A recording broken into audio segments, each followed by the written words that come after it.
Hi, I'm Jessie. And I'm Lisa. And we're the Lisa Abbott team. And today we're going to talk to you about the 5 things that you need to know when buying a tenanted property, if you want to move in there.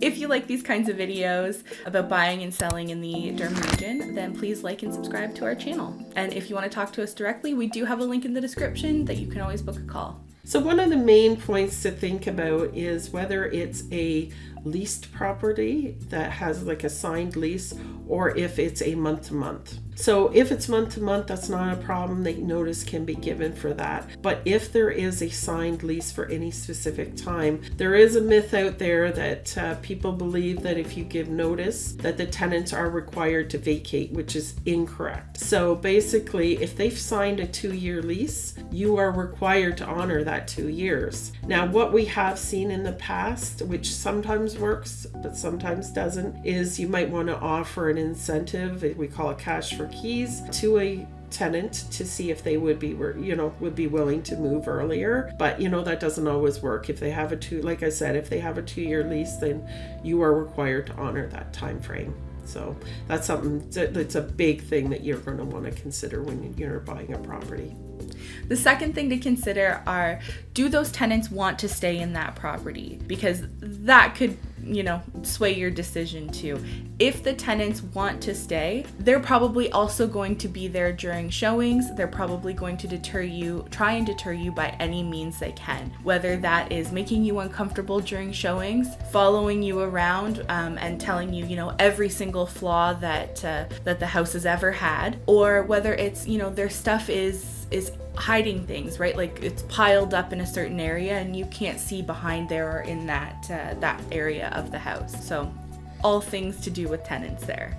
Yeah, we've seen situations that we've gone into where they just won't even let you into specific rooms. So that's just things to consider. And what's in there that they don't want you to see is, a big problem for sure. The third point that you want to take into consideration is what condition is the house going to be left in by the tenants. If they're in a situation where they're a little perturbed that they're being vacated from the property, they're likely that they might take it out, on the property. And often they leave garbage. I always say to people, just, hope for the best, but prepare for the worst. You may need to have somebody in there to get some junk removal because often they leave a lot of stuff behind. They might need to get somebody in there to do a really deep clean, patch walls, because obviously, if they don't care, they're just going to beat up the walls, taking the stuff out. So it's just stuff you want to make sure that you prepare for. As well, when it comes to the appliances, there are times where sometimes the tenants might own the appliances. So you want to make sure that when you're doing up the offer that the tenants' belongings are not included in that, because they're going to be taking them. And you want to make sure that what's included in the offer is actually what the seller owns, just so that you don't show up on closing date and there's, all the appliances are gone. So that's just something to take into consideration when you're doing up an offer. The fourth thing you want to take into consideration are when the tenants are supposed to vacate the property. So ideally, you would want to take possession and close on the property after they have moved out, but not right after they have moved out, because you want to allow yourself time to walk through the property and see if there has been any damage to the property, because that will allow the sellers to rectify the problem before you take possession of the property. So the fifth and final point is, are you considering taking on a tenant for, maybe a short while? That is really something important that you really got to think about, because what kind of tenants are they? Have they been there for a long time? If they're a long-term tenant, you might be required to pay them interest on their last month's rent, and that could add up if they've been in the property for quite a while. So there's things to think about. What were they like when you went through during the showings?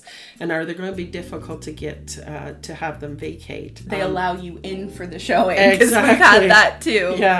Yeah. So it's not always easy to get somebody evicted. You got to go through the landlord and tenant board, and certainly those there's costs involved, and you might not be able to recoup those costs. So you want to just make sure that you're taking this all into consideration. Yeah, and honestly, that's why you will notice that often properties that are tenanted do sell for less than their vacant or their owner occupied counterparts, because this is, it is kind of an additional headache or risk, to take on, especially if you're not an investor and you're not trying to move in that direction. Obviously, there are great tenants and there are people that do, this all the time, and it works for them. But just to caution you kind of on, if you're purchasing for yourself and you're wanting to move into the property that you're purchasing and have no experience dealing with tenants.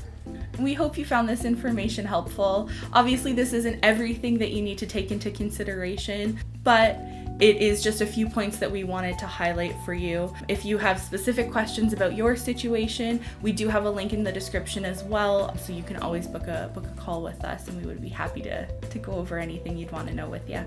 Have a great day. Take care. Bye.